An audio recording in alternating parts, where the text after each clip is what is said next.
Hi friends, welcome back to Poorvika channel. ಇವತ್ತು ನಾನು ಬಿರಿಯಾನಿ ಯಾವ ರೀತಿ ಮಾಡೋದಂತ ಬನ್ನಿ ನೋಡೋಣ.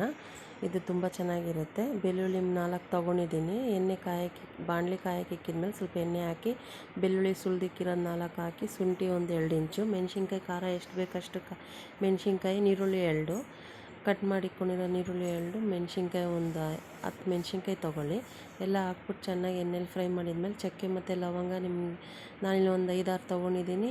ಚಕ್ಕೆ ಲವಂಗ ಅದು ಹಾಕಿ ಎಣ್ಣೆಲಿ ಚೆನ್ನಾಗಿ ಫ್ರೈ ಮಾಡ್ಕೊಳ. ಎಣ್ಣೆ ಫ್ರೈ ಮಾಡಿದ್ಮೇಲೆ ತೊಳೆದಿಕ್ಕೊಂಡಿರೋ ಕೊತ್ತಂಬರಿ ಒಂದು ಹಿಡಿಯಷ್ಟು ಕೊತ್ತಂಬರಿ, ಪುದೀನ ತೊಳೆದಿಕ್ಕೊಂಡಿರೋದು ಒಂದು ಹಿಡಿಯಷ್ಟು ಪುದೀನ, ಇವೆಲ್ಲ ನೀರು ಸಿಯೋ ತನಕ ಚೆನ್ನಾಗಿ ಫ್ರೈ ಮಾಡಿಬಿಟ್ಟು, ಇದು ಫ್ರೈ ಆಗಿದ್ಮೇಲೆ 1 ಸ್ಪೂನ್ ಧನಿಯಾ ತೊಗೋಣ. ಈ ಧನಿಯಾ ಫ್ರೈಗೆ ಹಾಕಿದ್ರೆ ತುಂಬ ಚೆನ್ನಾಗಿರುತ್ತೆ. ಅದಕ್ಕೆ ಧನಿಯಾ 1 ಸ್ಪೂನ್ ಹಾಕ್ಬಿಟ್ಟು ಸ್ಲೋಗಿ ಫ್ರೈ ಮಾಡ್ಕೊಳ್ಳಿ. ಇದು ತುಂಬ ಬ್ರೌನಿಷ್ ಆಗೋ ತನಕ ಚೆನ್ನಾಗಿ ಫ್ರೈ ಮಾಡಿದ್ಮೇಲೆ ಇದು ಸ್ವಲ್ಪ ತಣ್ಣಗಾಗೋಕ್ಕೆ ಸೈಡಿಗೆ ಇಕ್ಕೋಣ. ಇಲ್ಲಿ ಪಾತ್ರೆ ಕಾಯಕ್ಕೆ ಇಕ್ಕಿದ್ಮೇಲೆ ಎಣ್ಣೆ ಒಂದು 50 ml ಅಷ್ಟು ಎಣ್ಣೆ ತೊಗೊಂಡಿದ್ದೀನಿ. ಮತ್ತು 2 ಸ್ಪೂನು ತುಪ್ಪ ಹಾಕ್ತಿದ್ದೀನಿ. ಮತ್ತು ಕಟ್ ಮಾಡಿಕೊಂಡಿರೋ ನೀರುಳ್ಳಿ ಚೆನ್ನಾಗಿ ಹಾಕ್ಬಿಟ್ಟು ಬ್ರೌನಿಷ್ ಆಗೋ ತನಕ ಫ್ರೈ ಮಾಡ್ಕೊಳ್ಳಿ. ಫ್ರೈ ಆಗಿದ್ಮೇಲೆ ಈ ಮಸಾಲ ನಾವೇನು ಸೈಡಿಗೆ ಇಕ್ಕಿರ್ತೀವಿ ಹಾರ್ಕೊಳಕ್ಕೆ, ಅದು ಜಾರ್ಗೆ ಹಾಕೋಣ.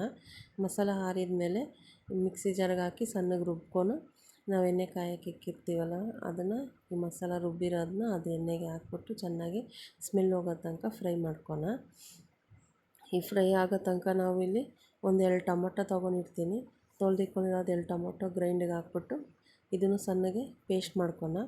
ಪೇಸ್ಟ್ ಆಗಿದ್ಮೇಲೆ ಇದನ್ನು ಅದು ಮಸಾಲ ಜೊತೆಗೆ ಮಿಕ್ಸ್ ಮಾಡೋಣ. ಚೆನ್ನಾಗಿ ಮಿಕ್ಸ್ ಮಾಡಿದ್ಮೇಲೆ ನಾನಿಲ್ಲಿ 1 ಸ್ಪೂನ್ ಗರಂ ಮಸಾಲ ಹಾಕ್ತಾಯಿದ್ದೀನಿ. ಗರಂ ಮಸಾಲ ಹಾಕ್ಬಿಟ್ಟು ಚೆನ್ನಾಗಿ ಫ್ರೈ ಮಾಡೋಕ್ಕೆ ಇಕ್ಕಿ ಬಾಣಲಿಲಿ ಎಣ್ಣೆ ಹಾಕ್ಬಿಟ್ಟು ತೊಳೆದಿಕ್ಕಿರೋ ಅರ್ಧ ಕೆಜಿ ಚಿಕನ್ ತೊಗೊಂಡಿದ್ದೀನಿ. ಮತ್ತು ಧನಿಯಾ ಪುಡಿ, ಖಾರದ ಪುಡಿ, ಉಪ್ಪು 2 ಹಾಕ್ಬಿಟ್ಟು ಚೆನ್ನಾಗಿ ಮಿಕ್ಸ್ ಮಾಡ್ಕೊಳ. ಅದೇನಕ್ಕೆ ಫ್ರೈ ಮಾಡ್ಕೊತೀನಿ ಅಂದರೆ, ನಾನು ಆ ಸ್ಮೆಲ್ ಹೋಗೋ ತನಕ ಚೆನ್ನಾಗಿ ಫ್ರೈ ಮಾಡಿದ್ರೆ ನೀರೆಲ್ಲ ಬಿಡುತ್ತೆ. ಈ ಕಡೆ ನಾನು ಮಸಾಲೆಗೂ ಸ್ವಲ್ಪ ಉಪ್ಪು ಹಾಕಿದ್ದೀನಿ.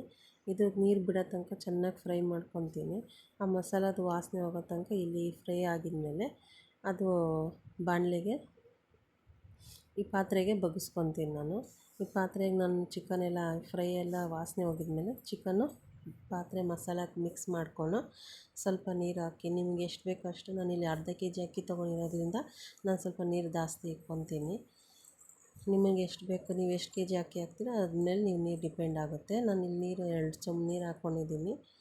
ಮತ್ತು ನೀರು ಇದೇನು ಬೇಯೋ ತನಕ, ಮಸಾಲ ಬೇಯೋ ತನಕ ನಾನಿವಾಗ ತಟ್ಟೆ ಕ್ಲೋಸ್ ಮಾಡಿ ಒಂದು ಮಸಾಲ 5 ಮಿನಿಟ್ಸ್ ಮಸಾಲ ಬೆಂದಮೇಲೆ ನಾವು ನೆನೆಸಿಕ್ಕಿರೋ ಅಕ್ಕಿನ ಚೆನ್ನಾಗಿ ತೊಳೆದ್ಬಿಟ್ಟು ನೆನೆಸಿಕ್ಕಿರ್ತೀನಿ, ಅದನ್ನು ಹಾಕೋಣ. ತೊಳೆದಿಕ್ಕಿರೋ ಅಕ್ಕಿನ ಹಾಕ್ಬಿಟ್ಟು ಬೇಯಕ್ಕೆ ಇಕ್ಕೋಣ.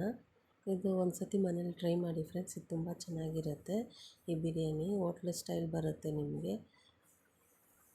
ಮತ್ತು ಇದು ಬೆಂದಿದ ಮೇಲೆ ಬೇಯಕ್ಕೆ ಇಕ್ಕೋಣ. ಇದು ಒಂದು 5 ನಿಮಿಷ 10 ನಿಮಿಷ ದಮ್ಮಕ್ಕೆ ಇಕ್ಕೋಣ ಫ್ರೆಂಡ್ಸ್. ಇವಾಗ ತಟ್ಟೆ ಮುಚ್ಚಿಬಿಟ್ಟು ಇದು ಸ್ವಲ್ಪ ಬೆಂದಿದ ಮೇಲೆ,